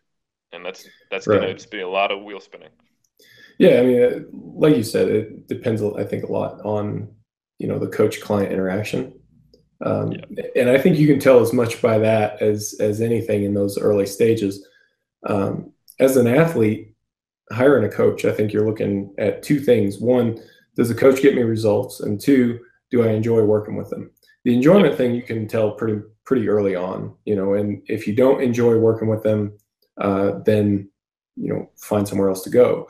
And I would even include kind of level of customization in there as well. Like, I'm sure you've talked to athletes before who have come to you after working with somebody. I was talking with someone just recently, and their coach put them on a high volume program, and they were telling the coach, this is all coming from the athlete as well, right? So sure. I'm sure it's somewhat biased, but still, they said they were telling the coach repeatedly, like, look, this is too much. I'm it's killing me. I'm worn out all the time. It's just too much work. And nothing changed in the program until they ended up with a hamstring tear. So, yeah, so if you're in a situation where you don't feel like you're being listened to, then yeah, I wouldn't hang around and wait for something to change.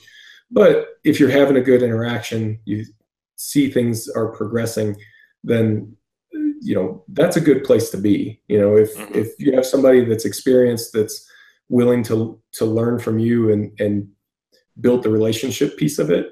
I say from, if you're an athlete, then you're looking for those two things, like the results and the enjoyment. But from a coach's perspective, I think your job is leadership, relationship, and creativity. And I think those things are going to interact with the athlete and kind of result in that unique solution to the athlete's problem. Yeah. Well said. Really went sideways on that one, but all right. No, it's well said. It's well said, definitely. So tapers.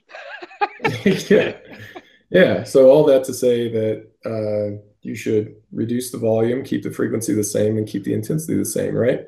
Check. Yeah. And it should be based on real world data. So crazy stuff. Yeah. No, it would be cool to, and I don't mean to say that I don't taper any of our lifters anymore. I would say probably half or even more than half get like a traditional taper. We're just not wedded to that idea. And I've had some lifters that just for whatever reason, they don't seem to respond that well to this no taper strategy. So yeah, absolutely. We'll have a more traditional taper. And like you said, we've got a range of them that we work with. Some lifters seem to be more volume sensitive than others. So if they are, then we'll keep the volume a bit higher. Or if they're not, then we'll go ahead and let it drop, and yeah, got to dial that stuff in. But anyway, before we got off on some of these tangents, we started to chat about assistance work.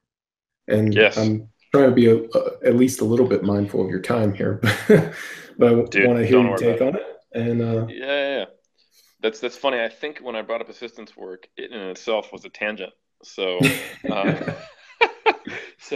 so we'll go back from this tangent to that tangent. I think that's totally fine. And I've got as much time as you want, man. Honestly, it's sure. This is fun. So excellent. Thanks. Yeah. So as someone who came up starting in bodybuilding and powerlifting almost at the same time, and having and still having a very equal interest in both sports. And you could put some air quotes around bodybuilding as a sport if you'd like, if you're listening. I say that as a bodybuilder, I'm allowed to. I have found that I trend towards a mix of those two training strategies, if you will call them strategies. Obviously, there's a million ways to approach both, but like for example, you'll see very little accommodating resistance work, pin presses, pause squats, partial range of motion versions of the main lifts in my programming for a power lifter. They'll have some of the more kind of classic secondary work, but not necessarily those kind of, I guess you call them special exercises. It might be good for us to define our terms first too, because I know you have certain terms you like to use for non-main lifts. So you have competition, correct me if I'm wrong, then you have assistance, which are variations of those to help it, and then you have secondaries. Is that what the terminology you use? Yeah, we call them supplemental, but supplemental. Yeah. Cool. I can do that. Right. So, okay. So I tend to have mostly supplemental and competition lifts as the approach I take.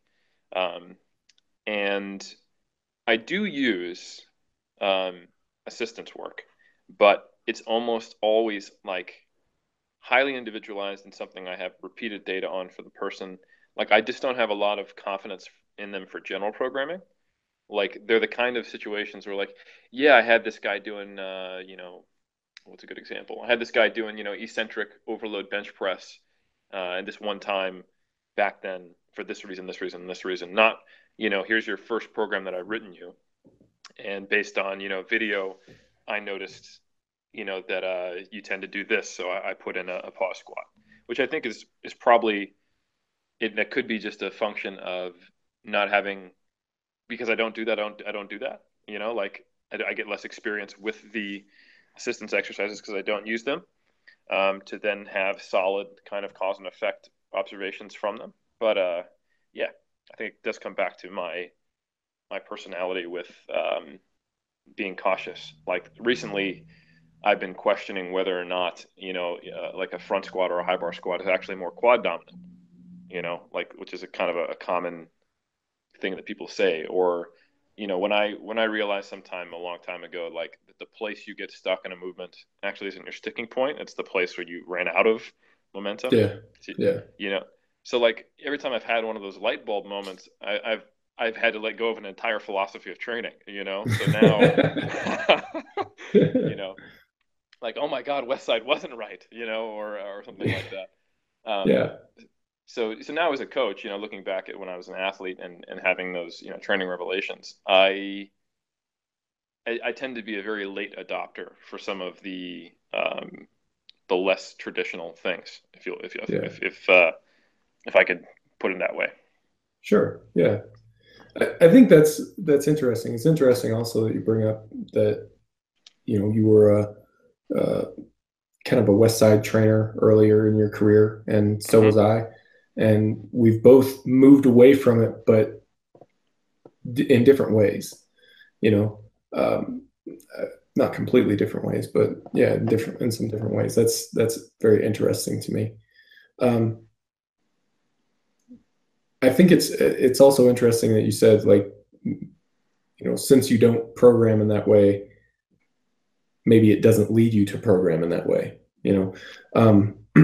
That's one thing that I've seen. And so you and I have done a number of the de novo elements calls together, Mm-hmm. and so I know that how my rationale works when questions like this come up. Like, I see a certain pattern that shows up in a lifter's movement. Say, when they're coming out of the hole, their butt comes up before their chest does. So we call that a chest fall pattern. And usually for those people, we see that these types of assistance movements tend to get a positive correlation. Now, that by no means is a guarantee.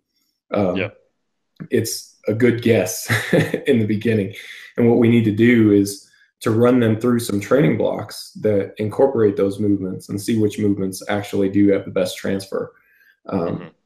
And then hopefully we'll be able to build onto that in the future, and it'll expand past those movements. So let's say you start off with a menu of 3 different exercises. You may just get curious at one point and say, hey, what about this other movement? I don't really have a great rationale for it, but I've got a training block coming up and it doesn't lead to anything. It's more of an exploratory training block. So let's try it and see what happens with it. So I definitely incorporate that kind of thought process into my training. Mm-hmm. So back to you though. um, you incorporate more supplemental movements. Does that tend to be more uh, because of the bodybuilding background, and why would that serve you better from a bodybuilding standpoint? Yeah. So good question. Um, I I look at and there's many more components to strength than just morphological and neurological. I think that's a gross simplification, but I think it's useful for this conversation. Um, I look at the big 3 as not necessarily the best way to develop hypertrophy. Um, they might be the best way if you were to only do one movement to develop the specific hypertrophy for that movement. And I think that's true. So in a vacuum, the whole specificity is king argument is pretty much always true, but we don't exist in a vacuum. For example, I can think of a specific lifter I train who she is really not built to squat. The relationship between her femur and torso length makes it so that every squat feels like a grind to her when you get over like 70%. Yes, if she could do a ton of squats, not be fatigued, not have movement compensations, and not get beat up by it, and have it not negatively affect all the other, muscle groups, and have her just be uncomfortable in day-to-day life, yeah, giving her a whole bunch of squats would be the best way to build the squat. But if I can keep her more upright and decrease the hip angle and put less stress on her lumbar, but have the movements that will transfer the most, that have the least amount of those fatigue factors. That's a better way to get volume. So something like Bulgarian split squats or single leg press, or even an overhead squat or a front squat, things like that are probably more useful to pile volume onto than just having her do more squats. So she's in a situation where I look at, all right, what's the least amount of back squat or competition squats we can do to make progress? And then let's try a bunch of different other movements that wouldn't have those same problems. And sometimes those might fall into the kind of the categorization of a assistance movement, but more often than not, they fall into the supplemental category. And so anyway, I look at supplemental exercises are a very useful way to get volume on a muscle group and to produce hypertrophy with a lot less stress per repetition, you know. That was going to And be my next sometimes, question, actually. yeah, and that's pretty much it. So I think of things as, all right, I'm trying to create general hypertrophy in the relevant musculature for the power lifts, which is not always the specific muscles that people think they are. Like there's a lot of things that go into a squat, bench, and a deadlift. So it looks kind of like a generalized hypertrophy program with a lot of kind of single joint and machine based work, and some barbells and dumbbells, of course, bolted onto a powerlifting approach. And then obviously, if someone's a bodybuilder, it looks a lot different. But I tend to use hypertrophy work, quote unquote, to bolster the effect of the main lifts. And the ratio and the specific movement choices and the volume on the main lifts is going to depend on what kind of effect they're going to have on people. Another example I can think of is I've got a lifter who tends to get repetitive, like pec minor, what we think is pec minor issues from doing competition bench. So we will basically just swap it out for close grip anytime there's a problem, because he seems to have a very high transfer between close grip and bench, but no issue in the pec minor. So it's the best trade-off. Yeah. I think, and that's what often informs my decisions to use non-main lifts. But I do tend to be more so on the, like, if this is for everyone listening, you're not going to see this, but I'm creating a spectrum from specific to, complete bullshit West Side stuff. And I'm probably closer to the specific side of it than the complete BS, like change it every week kind of approach. So yeah, I've definitely gotten away from just shotgunning my variation out there all the time. yeah, I think a much more targeted use of variation gets you a lot further. That's something that took me a while to come around on, but I would say that I'm fully come around on it now. One question I had for you about just to help me understand a bit more of the thinking behind what you're doing, and maybe some of the I guess where it leads, where some of the logic leads. So if you had a lifter who was only interested in bodybuilding, they had no powerlifting interest whatsoever, would you have them training the powerlifts at all, or would you pretty much say we only need to do what would for a powerlifter be supplemental type exercises because you can get a lot more volume per unit of fatigue that way? It's a funny thing. Main lifts are more efficient in terms of how many muscle groups they train at once and the ability to overload them.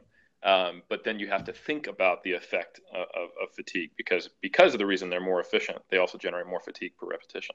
So I think it would be a mistake to take the philosophy so far as, well, I only do, because then, look, okay, well, I'm not going to do a set of squats because I could just do a set of leg extension, hip thrust, back extension, and leg curl and calf raise. Like, hold on, now that is actually going to be more fatigue, Right. Yeah. So I think you can take it too far, and that logic train, goes off the rails pretty quick. So with a pure bodybuilder, normally what it looks like is they will start with a main lift. I'm not going to say the power lifts because it may or may not end up being those.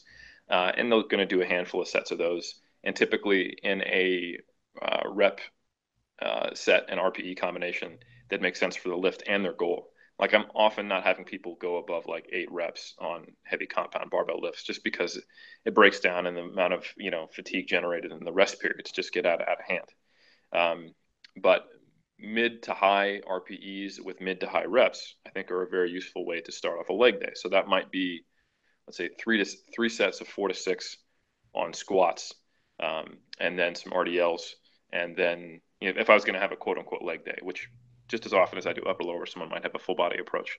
And then they would move on to the more traditional supplemental bodybuilding exercises like a leg extension, leg curl, calf raise, hip abduction, something like that kind of approach.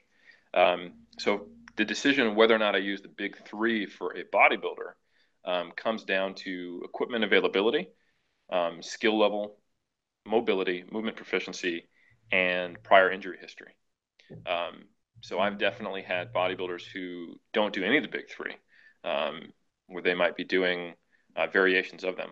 I had a guy who was doing RDL, close grip bench press, and front squat, just because that was the kind of combination of those factors that affected them. I've had others who, they're built like little meat nuggets and they're perfect for, the big three. If there was one of those lifts that I tend to use the least amount, it would probably be the deadlift. More often than not, I find some, like a hybrid sumo conventional or an RDL, or just a combination of other exercises tends to be the better answer for reducing injury risk and lumbar soreness and not having to have someone learn to do a lift well. Because people aren't good at deadlifting in general. Yeah. And that's not a lift you want to be bad at, Right. because you get hurt. It definitely doesn't come as naturally for a lot of powerlifters, but that does help me understand where you're coming from with it, and almost that, from a muscularly focused standpoint in a powerlifter's training, it's like the main lift takes care of the bulk of their training effect, and then the supplemental lifts add a bit of extra training stress onto. Is it a muscle that you designate as a weak point or something, or is it something that you just feel like gets them a good ROI? Or I think of it from a few of those things. So the ROI is part of the decision making. Another one is more from a holistic standpoint. I don't have great evidence to suggest that doing only horizontal pressing and no rowing, and no overhead pressing and no overhead pulling wouldn't be a problem for the for injury prevention or just holistic development. But there's enough people who say that makes me think, maybe I should include that. So I feel much more comfortable with the program when someone is doing some form of overhead pressing and some form of horizontal and vertical pulling. I also think it from the standpoint, and I've heard this repeated a lot, like the deadlift uses a lot of the back musculature, but is not a great back builder. And I think that's probably true. Like training the lats seems to be much more efficient. You get much more ROI if you're actually training them through some kind of range of motion, actually doing shoulder extension, versus isometrically trying to do some shoulder extension at the first phase of a deadlift. You know what I'm saying? Yeah. Especially when the total volume on a deadlift is typically low compared to other lifts. You're often not controlling the eccentric. Like, I just don't see the deadlift as a great back builder, as faux pas as it is to say that, So in instances like that, I think it makes a lot more sense for someone to be doing rowing and pull down kind of work to try to put some meat on their back, so that can therefore hopefully transfer to a better deadlift performance when they are actually doing it. I knew we'd get those West Side roots to come out sooner or later. There you go. See, you train all their weak points, right? In a rotating fashion every 2 weeks. The no deadlift routine. Yeah, exactly. But no, it's just funny. I think a lot of it for me does come down to the decision of what's the quickest route to improve what I might think might be a weak point, or what is continually something that needs to be improved, which is muscle size, or that we continually try to improve. Obviously, at a certain point, it becomes maintenance, or at least the progress is so slow it's that you can't really see it. And then what is the best tool for that, given what we have to do? If we have to do the big three and we're going to have to manipulate those to increase strength over time, then what is the way I can find other avenues for progress to grow the muscles that are used in that approach? And that's not to say that I have a completely muscle focused approach to things. I think it's just that when it comes to movement specificity, the big three seem to fit that niche almost every time in my mind. And the times that they don't, they're very specific.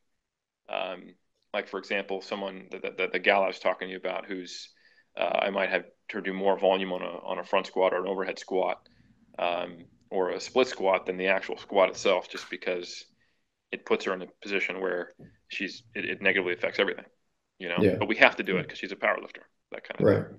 Yeah. You got to do some dose of it. And I think that's probably a big reason why you see a lot of lifters who use less volume in the deadlift than they do otherwise. And I think it goes back to what we were saying, that even a lot of powerlifters execute the deadlift poorly, and are in combination with not being particularly well built for the deadlift. I think yes, this was the thing that I used to kind of fight against quite a lot.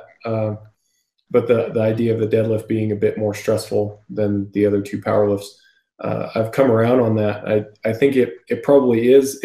Probably not to the extent where you need to get ridiculous with it, where you're only deadlifting every other week or once a month or whatever other nonsense. But deadlift tends to be a bit less than the other two lifts, I think, primarily for that reason.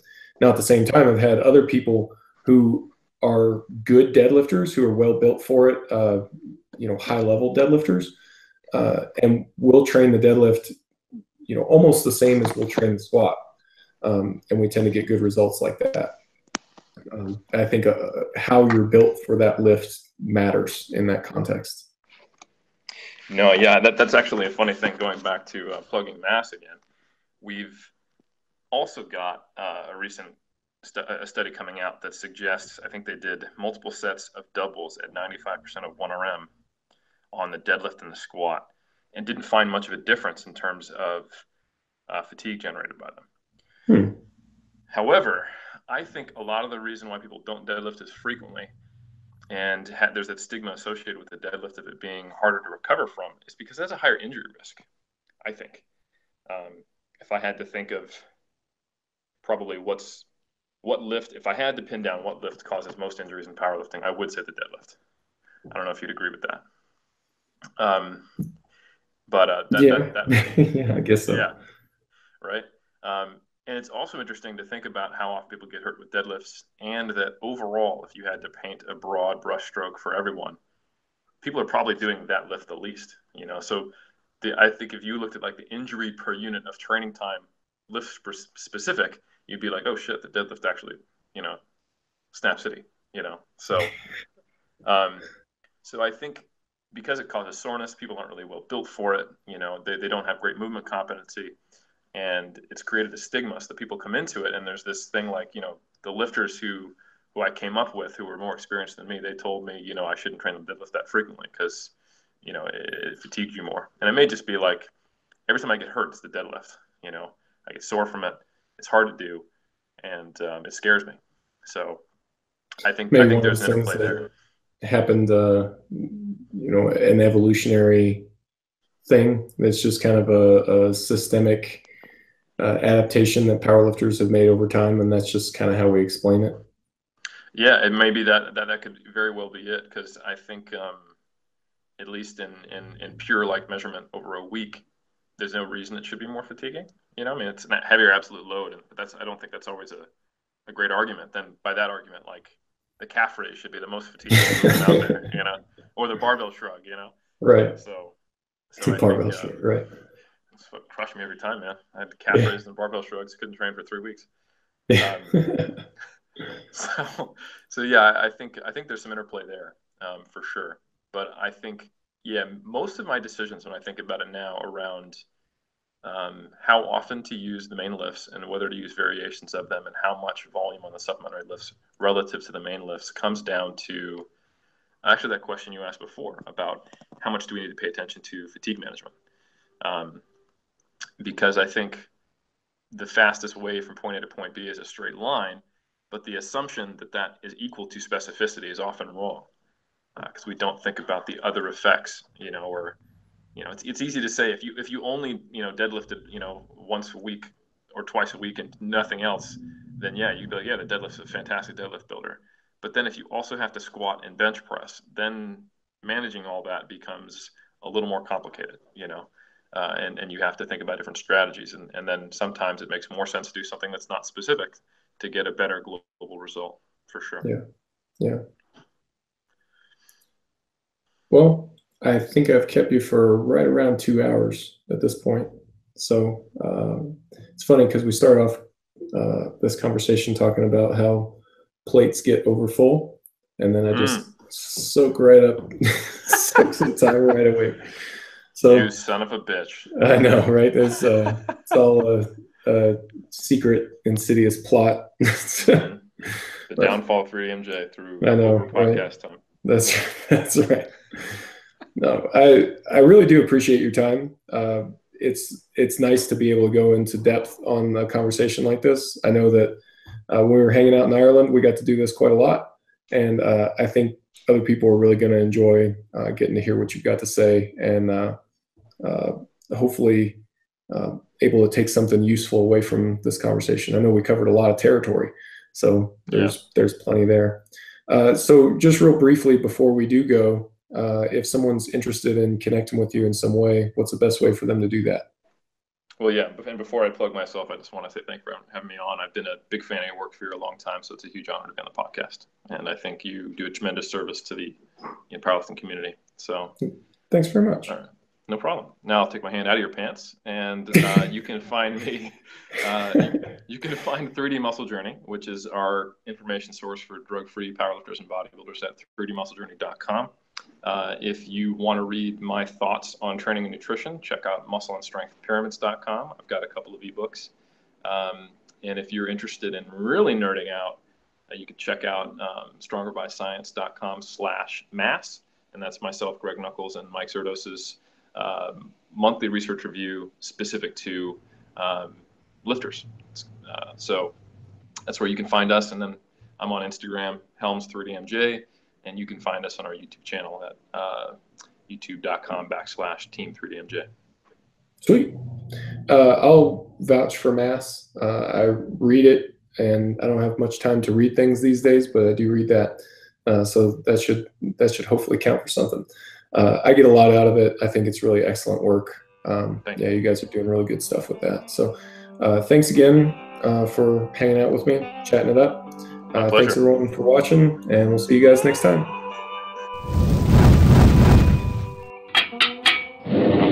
Reactive Training Systems.